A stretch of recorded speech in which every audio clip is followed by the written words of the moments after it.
අලුතෙන් මේ යාළුවන කොල්ලෙක් කෙල්ලෙක් දෙන්න හාහා පුරා කියලා පළවෙනි වතාවට රුවන්වැලිසෑයට ගියොත් එහෙම නිල් මානෙල් මිටකුත් අරන් මල් මිටක් අරගෙන මල් පූජා කරන්නේ විවාහය සාර්ථක වේවා.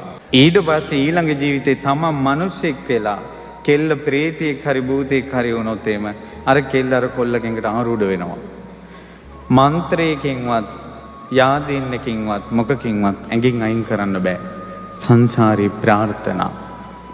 ඒ පිනත් එක්ක එයාගේ චේතනාව එකතු වෙනවා. උපනෝපන් ජීවිතේ අධ්‍යාපනයේ සාර්ථක නොවෙන්න පුළුවන්. ඊළඟට රූපයක් නොතිබෙන්න පුළුවන් හරියට. අම්මා තාත්තගේ ආදරේ නොලැබෙන්න පුළුවන්.